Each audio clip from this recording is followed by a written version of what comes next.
Simon, one of the points I want to put to you this morning, in view of what's going on with the likes of Bellingham, Declan at West Ham, will we ever see true fair value in the transfer market? Now, the reason I ask you that is this.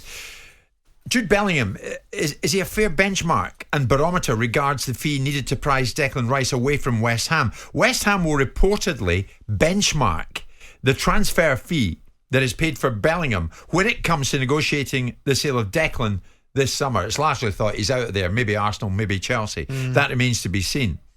But apparently, Sullivan and company down at West Ham are taking a very keen interest in how much Bellingham goes for, as it's expected that he will go to Real Madrid. Yeah, as a backstory, as a justification for their own position. Correct. Right? But people are not silly. People work out their own valuation. Fair value is what someone's prepared to pay. Beauty's in the eye of the beholder, isn't it? At the end of the day, if you've got no competitive tension in the marketplace and the only person that wants to buy your player is one particular football club, then you're going to get what they're prepared to pay. In this situation where you've got a plethora of purchasers and a dearth of talent in that particular space, and the two top ones are currently Declan Rice and Jude Bellingham, then scarcity is the opportunity to create value. The only way you're ever going to get transfer markets under control in terms of real value, because no footballer's worth 120 million quid. This forget about it. It's not. Right, but he's only worth 120 million quid because the market forces dictate that that's the case. No, that's a key point. And the market forces have no rationale. They have no rhyme or reason. Yeah, I'll give you an example yesterday. It's not the greatest of examples because it's a smaller fee. But Andrew Johnson comes down from the Premier League as a top scorer, English scorer, gets offered £6 million, which Birmingham offered for him, apparently. Sent it the offer by carrier pigeon, according to one of David Sullivan's many porkies. And ultimately, a year later, we sell him as a Championship player that hasn't played all season for 10 million quid. So the marketplace is an ass, and it finds its own level. And so if Declan was your player, would you say, right, hang on everybody, let's see what Bellingham goes for? No, I would use it as a backstory. Of course I would.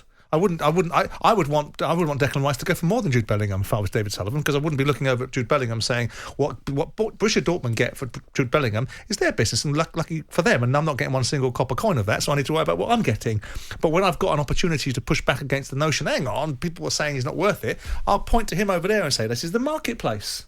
That's what I'd use it for. But I'd be asking for more money. I wouldn't be using Jude Bellingham unless it really suited me. If I was really if they managed to get 150 for Bellingham, then I'd be turning around and saying, well, this is the £150 million marketplace. I said 120, but knowing Sullivan, he changes his mind like he changes those awful Russian outfits he wears. Not very often. He will stick with the price point he thinks is valuable. Will we ever get parity in the transfer market? What do you think? What do you mean by parity? Well, will we ever? You say wages are out of control at the moment. Yeah. Will we ever see true value? Yeah, that's about right for Bellingham. That's about right for Rice. Well, we've had this argument since 1979, since Brian Clough was prepared to pay £999,999 and 99p for Trevor Francis, which got badged up as £1 million. Yeah. And from then you had Steve Daly being bought by Man City from Wolves for £1 million, and off it went, and off it went, and off it went.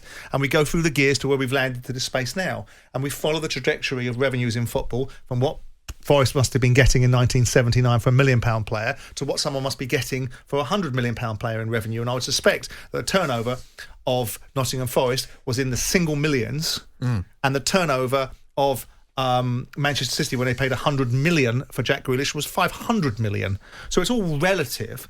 Wages and transfer fees are slightly different things, because wages are just a straightforward drain to your profit, whereas transfer fees are capitalised and still valuable on your balance sheet, and you can still sell that player and get some of that value back, whereas wages are just a cost implication. And the problem with a high transfer fee is like a drag and tag effect. It drags along the wages with it. Yeah. Because you don't get £100 million footballers on £50,000 a week. You get £100 million footballers on £250,000 a week. We're in a moment of time, actually. You and I we saw them in Qatar, both playing for England, both doing extremely well. Yes. And this is a moment in time where English footballers, Bellingham and Rice, are going to command massive money. Now, you always say, when I say to you, what would you sell Rice for? You always quite rightly say to me, well, what we're selling for, it depends what somebody's offering. And I get that. So if you, and I can hardly believe I'm going to say it, be David Sullivan for a moment. Okay, Only a I'll moment. get down on my knees. All right, get down. So you can see me over the desk. Yeah. Would you be holding out, as is suggested, for 120 million plus add-ons? I would. Yeah, of course I would. I wouldn't be the one to want to be in the room blinking. You know, I want the other guy to blink when I start telling him it's 125, it's 130, it's all on. No, it's not on the drip, it's all up front. And by the way, I want another 10 on top for this and another 10 on top for that. 120 million is the money on the nail. That's what you get to pay up front. You get some dragon tags here. I want another 10 million if you win the Champions League. I want another 10 million for this. I want another sell-on clause of another 30% on top of that, because if you get above 120 million from somewhere else, I want some of that too. And all of that I'd be asking for. So you're taking it closer to 200? Well, I would want not to blink. And then when I'd be told, there'd be a watermark, there'd be a line in the sand for you to know that. And David Sullivan's very adept at doing deals. He'll know where the envelope needs to be pushed to, because you've got one opportunity. How many Declan Rices are coming out of people's football academies these days? That's my point. Ultimately, you're having to pay a lot of money to get the players now. He's got one that ultimately has come to some extent through his systems and brought him through into the first team. So this is all straightforward profit. Bang, sell it for 120 million quid, wallop, 120 million straight to your bottom line, 120 million pounds of a profit, thank you very much, and 120 million pounds of a cash. So Enzo Fernandez, Declan Rice, Jude Bellingham, 3-figure in the millions transfer fees. Is this becoming the norm? Well, no, not really, because there's certain reasons why these things are happening. First and foremost, there's this freak show of a buying policy at Chelsea that would suggest that they're not going to get caught twice like that. They're not going to caught paying. You're only going to get someone having the immediate legacy of a World Cup once every 4 years, right? Because the idea that you pay £105 million for Fernandes from Benfica is directly relational to his achievements in the World Cup and playing for a World Cup winning side. So that gets some inflation on the price.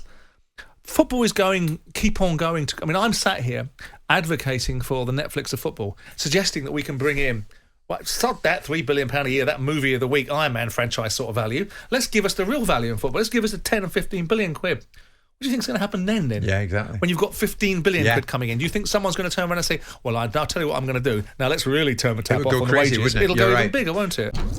Jim White and Simon Jordan. Monday to Friday mornings from 10 on AM, on DAB, via the talkSPORT app and on your smart speaker. talkSPORT.